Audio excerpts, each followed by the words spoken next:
Totally जुमला, total जुमला। आज भी मोदी जी की मन की बात चल रही है टीवी पे, वो मन की बात सुनते भी हैं कभी किसी की? एक तरफा प्यार है ना।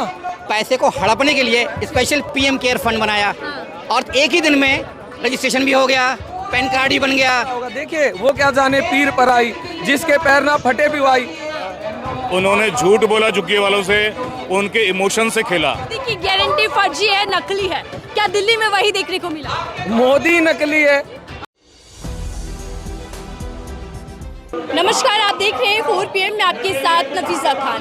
दिल्ली के जनता मंतर पर मौजूद हूँ, जहां आम आदमी पार्टी एक बड़ा प्रदर्शन कर रही है बीजेपी की तानाशाही के खिलाफ। आम आदमी पार्टी ये कह रहे हैं कि दिल्ली के अंदर महज 3 से 4 महीने के अंतराल ही बीजेपी का असली रूप सामने आ चुका है। तमाम जो बुनियादी मुद्दे हैं उसको साइडलाइन कर बीजेपी सरकार अपनी मनमानी कर रही है। कानून व्यवस्था का मुद्दा या फिर दिल्ली में पानी की किल्लत जो देखने को मिल रही है उसको लेकर, और दिल्ली का सबसे बड़ा मुद्दा बुलडोजर एक्शन के खिलाफ आज आम आदमी पार्टी बीजेपी पर हमलावर है और बीजेपी की तानाशाही वाला आरोप लगाते हुए दिल्ली की सड़कों पर न केवल आम आदमी पार्टी के कार्यकर्ता हैं बल्कि शीर्ष नेतृत्व भी है। अरविंद केजरीवाल आज मंच से सीधा हमलावर रहे बीजेपी पर और ये कह रहे हैं कि जहां झुकी वही मकान का वादा कर बीजेपी ने दिल्ली की जनता को ठग लिया है, क्योंकि दिल्ली में बुलडोजर एक्शन के चलते आम जनता की सर से छतें छीनने का काम बीजेपी सरकार कर रही है। मेरे साथ लोग जुड़ चुके हैं, उनसे समझते हैं कि क्या है उनकी राय। सर, बीजेपी सरकार जो कि डबल इंजन होने का, विकास करने का वादा और दावा करती है, दिल्ली के अंदर आज जो ये प्रदर्शन है तानाशाही, आप इसको नाम दे रहे हैं, क्या कुछ कहना चाहेंगे इस प्रदर्शन को लेकर? हिटलर भी इतनी तानाशाही नहीं करता था जितनी दिल्ली में बीजेपी कर रही है। और ये तो मतलब हद ही हो गई कि आप सुबह 3 बजे 4 बजे बुलडोज़र लेके जाएं और बच्चों को, छोटी छोटी बच्चियां रात को कहाँ जाएंगे? गरीब आदमी के पास कोई 4 फ्लैट नहीं होते कि एक से निकले और दूसरे में चले गए। उनका रोजगार है, सब लोग सिर्फ रोजगार ही नहीं, वो बच्चे जो वहाँ पे सरकारी स्कूल में पढ़ते हैं वो कहाँ जाएंगे? सड़क पे रहेंगे, कौन देखेगा उनको? तो क्या आम आदमी पार्टी फिर से अटैकिंग मोड में आ चुकी है? आम आदमी पार्टी उनका दुख दर्द समझ रही है और कोई पार्टी ना ही कांग्रेस ना ही बीजेपी इस बात को समझ रही है। लेकिन बीजेपी नेताओं ने तो झुग्गियों में रातें बिताई थी चुनाव के दौरान, समस्याएं सुनी थी। जी हाँ, वो मैंने देखी थी वीडियो, कैरम बोर्ड खेल रहे हैं और ताश खेल रहे हैं, और हमारी सीएम साहिबा तो रुकी थी, फिर वो कैमरा बंद करके घर चली गई, फिर सुबह 5 बजे फिर आ गई। वो हमारे किसी भाई ने रिकॉर्ड कर लिया, फिर वो सुबह ऐसे एक्टिंग करके उठी कि हाँ बड़ी अच्छी नींद आई। टोटली जुमला, टोटल जुमला। क्या सिर्फ चुनावों में झुग्गियां और झुग्गीवासी पसंद आ रहे थे? चुनाव तो उनको किसी भी हालत में जीतना था। उन्होंने झूठ बोला झुग्गी वालों से, उनके इमोशन से खेला, और उनको अब बीजेपी की ये है कि ना रहेगा, मतलब गरीबी नहीं हटानी, गरीब को ही हटा देना है। और मैं आपसे पूछता हूँ कि अगर गरीब नहीं होगा तो उनके घरों में काम कौन करेगा? देखिए, समाज में सभी तबकों के लोगों की अपनी एक अहमियत होती है, ऐसे थोड़ी होता है। लेकिन अरविंद केजरीवाल इससे पहले कह चुके हैं कि जिसका डर था वही बीजेपी कर रही है, आते ही गरीबों की झुग्गियां छीन रही है। जी, अरविंद केजरीवाल जी ने साफ सुथरा बोला था कि बीजेपी आएगी तो ये काम करेगी ही करेगी, लेकिन लोग बहकावे में आ गए, बेचारे क्या करें। लेकिन अब फिर उसका खामियाजा उनको भुगतना पड़ रहा है। लेकिन मोदी जी तो विकास की गारंटी देते हैं, मोदी जी जा चुकी वही मकान की गारंटी देकर गए हैं। मोदी जी का विकास तो आप उत्तर प्रदेश में जाके देख लीजिए। गुजरात में अभी हमारा एक आम आदमी पार्टी का विधायक जीता है, अगर उन्होंने कुछ काम किया होता तो उनको यहाँ आने की क्या जरूरत पड़ती? क्या गुजरात गढ़ में आप बीजेपी को मात देकर आए? बिल्कुल बिल्कुल, और ये बड़ी आम आदमी पार्टी की अच्छी जीत मैं मानूंगा कि मोदी जी के घर के अंदर घुस के वहाँ पे पहले 14% वोट लिया और अभी हमारा एक विधायक और आया है, तो यह देखिए कहीं ना कहीं आम आदमी पार्टी एक बार फिर से राष्ट्रीय स्तर की राजनीति में एक्टिव होते दिख रहे हैं और सीधा भारतीय जनता पार्टी को निशाने पर लेते हुए कई आरोप लगा रहे हैं। सर, क्या कुछ कहना चाहेंगे इस प्रदर्शन को लेकर? अच्छा, आपने भगवा पहना है और भगवा झंडे की मांग बीजेपी नेता कर रहे हैं। ये तो साधु संतों का, वो तो चोर हैं। बीजेपी वाले चोर हैं तो साधु संतों को तो नाम नहीं लेना चाहिए ना। भगवा ये तो कल पैदा हुए हैं, भगवा तो जन्म जन्मांतर से है, भगवा तो साधु संतों का है ना, चोरों का थोड़ी। बीजेपी यही कह रही है कि तिरंगे को हटाकर भगवा झंडे को राष्ट्रीय ध्वज बना देना चाहिए। जो 2-3 हजार लड़कियों का रेप करके विदेश भाग जाते हैं वो भगवा उड़ के घूमेंगे। जिनका नेता हाईवे पे लड़की के साथ गलत काम करता है वो भगवा पहन के घूमेंगे। जिनके नेताओं को बलात्कार करने के बाद जेल नहीं जाना पड़ता वो भगवा पहनेंगे। जो रोडपति थे करोड़पति हो गए वो भगवा पहनेंगे। तो इस भगवे का सम्मान करना चाहिए उनको ये नहीं पहनना चाहिए। ये भगवे का भी अपमान है, ये सनातन का भी अपमान है, ये साधुओं का भी अपमान है। ये वो हैं जो रावण आया था जैसे सीता को उठाने, ये ऐसे ही जैसे ये कह के आए थे कि हम जहाँ झुग्गी है वहाँ मकान देंगे, ये वो झूठे हैं। उन झुग्गियों को भी ले लिया, उन मकानों को भी ले लिया, ये झूठे लोग हैं। क्या बीजेपी का भगवा जो एक नारा है या फिर धारण किया हुआ है बीजेपी ने वो फर्जी है? ये तो आपको भी समझना पड़ेगा। जो मैं ही समझदार थोड़ी हूँ, आप भी समझदार हैं, आप तो पत्रकार हैं। आप नहीं समझते कि कितनी इज्जत बेटियों को देते हैं ये लोग। किस किस बेटी का रेप हो गया। आज मेरे ऊपर मुकदमे चल रहे हैं, मेरे NBW घोषित हो रखा मेरे ऊपर, नॉन बेलेबल वारंट है। किस लिए?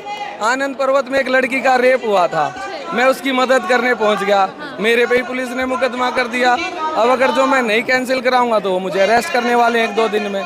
तो ये तो है ना, कहने की बात है कि वो भगवा करके हिंदुत्व को बचा रहे हैं। किस हिंदू बेटी को बचा रहे हैं? किस हिंदू आदमी को बचाया?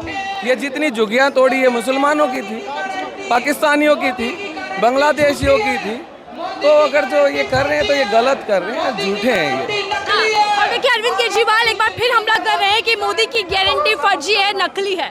क्या दिल्ली में वही देखने को मिला? मोदी नकली है।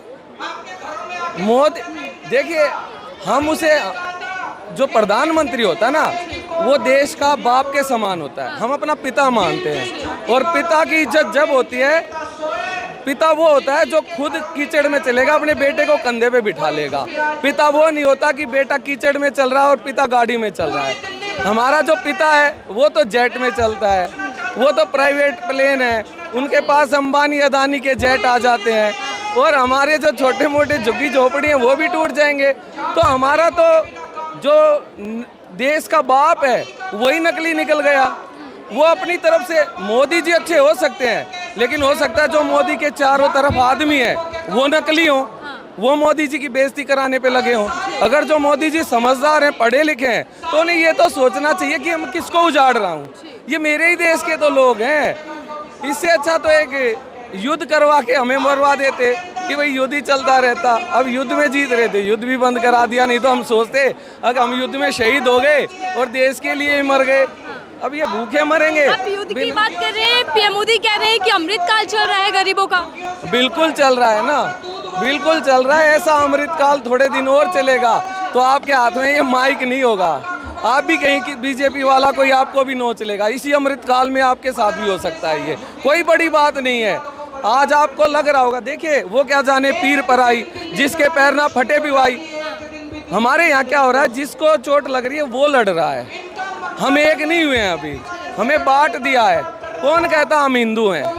हम हिंदू है ही नहीं। कोई पंडित है, कोई जाट है, कोई गुज्जर है, कोई हीर है, कोई वाल्मीकि है, कोई हरिजन है।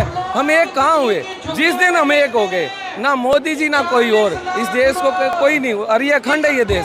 सच में हो सकता है कुछ लोगों ने लोगों को बहका के पैसे दे के बरगला रखा है, लेकिन ये टाइम आएगा कि हम सब जाग जाएंगे और सब जागे हैं। कांग्रेस सोचती थी कि हमारा राज है, हमसे कोई नहीं जीत सकता। उससे पहले अंग्रेज समझते थे, उससे पहले मुगल समझते थे कि हमें बाकी से पानी कम है, लेकिन सबको बता दिया कि तुम कितने पानी में हो। पीएम मोदी आम आदमी पार्टी पर ही हमला करते हैं कि आपदा वाली सरकार गई, अहंकार में डूबी थी, इसीलिए हार का सामना करना पड़ा। देखिए वो कह रहे हैं, अब मैं आपको चोर कह दूं, आप मेरी जीभ को थोड़ी पकड़ सकते हो। मेरी जीभ के सामने ग्राउंड पड़ा है, कुछ भी बोलो, यहाँ बोलने की तो आज़ादी है। प्रधानमंत्री जी कुछ भी बोलते हैं, कुछ भी बोल रहे हैं, वो मन की बात करते हैं। आज भी मोदी जी की मन की बात चल रही है टीवी पे, वो मन की बात सुनते भी हैं कभी किसी की? एक तरफा प्यार है ना। आप किसी से प्यार करो और आपसे कोई प्यार ना करे तो ये तो वो बात होगी कि आप उसके पीछे पड़े हो। तो मोदी जी तो वही काम कर रहे हैं, पीछे पड़े हैं अपने मन की बात कह के और भाग जाते हैं। हमारे मन की तो सुन लो, हमारे बच्चे बेरोजगार हैं, हम बेरोजगारी से निकल गए, अब हमारे बच्चे निकल जाएंगे। हम पढ़ा पढ़ा के बूढ़े हो गए, सफेद बाल हो गए हमारे, कहाँ जाएं हम? कह कौन पढ़ाएगा? शिक्षा कितनी महंगी हो गई है, स्वास्थ्य कितना महंगा हो गया है। और देखिए अरविंद केजरीवाल बीजेपी को चेतावनी दे रहे हैं कि इसी जंतर मंतर से एक बड़ा आंदोलन शुरू होगा अगर झुग्गियां तोड़नी बंद नहीं की। ये चेतावनी बीजेपी के लिए कितनी खतरनाक? देखिए, कोई करे ना करे, एक दिन ये जनता भी करेगी। ये तो खुशकिस्मती है लोगों की दिल्ली के कि एक इतना बड़ा नेता उनकी मदद कर रहा है, नहीं तो ये जनता एक दिन खुद भी लड़ लेगी और लड़ना पड़ेगा। अपने अधिकार बचाने के लिए खुद लड़ना पड़ता है, दूसरे के भरोसों पे लड़ाई नहीं लड़ी जाती है। आपने भगवा कपड़ा पहना है तो एक सवाल इसलिए जरूरी बन जाता है, बीजेपी 2014 से लेकर अब तक हिंदुत्व के एजेंडे पर काम करती दिख रही है। बीजेपी का हिंदुत्व एजेंडा जो है वो हिंदुओं के हित में है या फिर केवल और केवल राजनीति भुनाने के लिए? ये तो आप बताइए ना, क्या किया हिंदुओं के लिए, क्या किया? एक हिंदू का नाम लेके बता दीजिए, आप बता दीजिए। आप तो पूरे देश में घूमती है। राम मंदिर बहुत गिनवाती है। अरे उन्होंने थोड़ी बनवाया भाई, उन्होंने थोड़ी बनवाया, कब से बनता आ रहा था, सुप्रीम कोर्ट का ऑर्डर हो गया। अब वो खुद ही बता रहे हैं कि सुप्रीम कोर्ट के जज ने जब ऑर्डर कर दिया तो सुप्रीम कोर्ट की बात थोड़ी कोई काट सकता है। और बन गया, उनके पैसे से बना क्या? किसी के बाप के पैसे से बना? आपके और हमारे पैसे से बना। मैंने भी चंदा दिया है, राम मंदिर में सबने चंदा दिया है, तो सबके पैसों का है, किसी के बाप के पैसों का थोड़ी है। वो तो देश का मंदिर है, हमारे हिंदू, हमारे राम का मंदिर है, हमारा आराध्य का मंदिर है। क्या भारत हिंदू राष्ट्र बनना चाहिए? हिंदू राष्ट्र नहीं, हिंदुस्तान अलग बनना चाहिए, जहाँ हर हिंदुस्तानी खुश रहे, प्यार से रहे, हर आदमी को सांस लेने की आज़ादी हो, हर धर्म का लोग यहाँ रहे। अगर जो यहाँ, एक बात बताइए, क्या जेल में मुसलमान है, हिंदू नहीं है, सिख नहीं है, हर आदमी गलत काम करता होगा, तो जो गलत करे उसको सजा होनी चाहिए। हिंदू मुस्लिम क्या है? ठीक है। और देखिए ये सवाल तमाम जनता कर रही है। सर, आप क्या कुछ कहना चाहेंगे? बीजेपी सरकार कैसी लग रही है? बीजेपी सरकार इस समय विश्व की सबसे भ्रष्ट सरकार है। बात मैं देश की बात नहीं कर रहा हूँ, मैं विश्व की बात कर रहा हूँ। अंतर्राष्ट्रीय स्तर पर कैसे हमारे देश में प्रधानमंत्री राहत कोष हुआ करता था, होता था, इन्होंने पैसे को हड़पने के लिए स्पेशल पीएम केयर फंड बनाया और एक ही दिन में रजिस्ट्रेशन भी हो गया, पैन कार्ड भी बन गया और हजारों करोड़ रुपया इसमें खा लिया। कुछ खर्च करके दिखा दिया लेकिन उसका हिसाब देने को तैयार नहीं है। तो भ्रष्टाचार का तरीका यही है, इनका तरीका है कि बेवकूफ़ बनाओ। आरोप लगा रहे हैं कि मोदी सरकार देश को लूट रही है। लूट नहीं रही है, केवल ये एक ऑर्गेनाइज संगठन है जो कारपोरेट के लिए काम कर रहा है। मोदी उनके प्रायोजित कार्यक्रम के अनुसार उनके पिट्ठू बने बैठे हैं और देश के लिए काम ना करके केवल कारपोरेट के लिए काम कर रहे हैं ये, और ये देश के हित में नहीं है। देश का लोकतंत्र लोकतांत्रिक मूल्यों के तहत चलना चाहिए, लेकिन ये मनमानी कर रहे हैं। इन्होंने मीडिया से लेके और सारे सिस्टम को हैक कर लिया है। अगर इतने बड़े हिंदूवादी थे, राम मंदिर के उद्घाटन के बाद तो अयोध्या से श्री राम ने इनका मुंह काला करके इनको हरा कर क्यों भेजा? प्रधानमंत्री की नैतिक जिम्मेदारी ये बनती थी, प्रधानमंत्री की नैतिक जिम्मेदारी बनती थी, जब वो खुद अयोध्या से हार गए तो अपना मुंह लेकर संसद में नहीं जाना चाहिए था। क्यों? इस्तीफा दे देना चाहिए था। अगर नैतिकता होती तो, अगर नैतिकता जिंदा होती तो उन्हें इस्तीफा देना। क्यों? वो अयोध्या से हारे थे और उस टाइम हारे थे जब उन्होंने उद्घाटन किया था श्री राम मंदिर का। इसलिए ये नैतिकता के आधार पर, अब चूंकि इनको नैतिकता तो है नहीं, वो तो हर हालत में ये चाहते हैं। आज तक विश्व का अकेला प्रधानमंत्री ऐसा है हमारे देश का जिसने पिछले 11 साल से कोई प्रेस कॉन्फ्रेंस नहीं करी। क्यों? क्योंकि उनकी ये बिसात ही नहीं है कि पत्रकारों के सवालों का जवाब देखें। वो तो जब भी कोई प्रायोजित इंटरव्यू होता है तो पकौड़े को बता देते हैं रोजगार, पकौड़ा तलना रोजगार हो जाता है। नाले के गैस से वो बनाते हैं, क्या बोलते हैं, चाय। और साथ में इतने बड़े ज्ञानी हैं कि वो बादलें जब पाकिस्तान पे हमला तब करो, वो सजेशन देते हैं कि जब ज़्यादा बादल होंगे तो उनका राडार हमारे जहाज पकड़ नहीं पाएगा। और तो और आजकल के जीपीएस दौर के अंदर, हाई टेक्नोलॉजी के दौर में जो मिसाइलें आती हैं उसके लिए रात को ये ब्लैकआउट करवाते हैं, 8 बजे ब्लैकआउट करवाते हैं। पूरे देश को मूर्ख बना रहे हैं। एक शब्द जो बीजेपी के लिए आप कहना चाहेंगे? भाग गई झूठी पार्टी। भाग गई झूठी पार्टी। और देखिए देश की जनता जब असल मुद्दों पर काम ना देखकर एजेंडों में या प्रोपोगेंडा में फंसी जाती है, तो फिर देश की जनता खुद बीजेपी के नाम बदल देती है। बहरहाल आज आम आदमी पार्टी बीजेपी पर हमलावर दिखाई दे रही है। देखते हैं कि दिल्ली की सियासत में कितना बड़ा उबाल आता है और क्या एक बार फिर से केंद्र सरकार तमाम मुद्दों पर घिरती और फंसती दिखाई देगी, क्योंकि अब तो हिंदुत्व का मुद्दा जो है वो भी फेल होता दिखाई दे रहा है। इस रिपोर्ट को लेकर आपकी क्या राय है, कीजिएगा। देखते रहिए 4 PM। मैं थी आपके साथ नफीसा खान।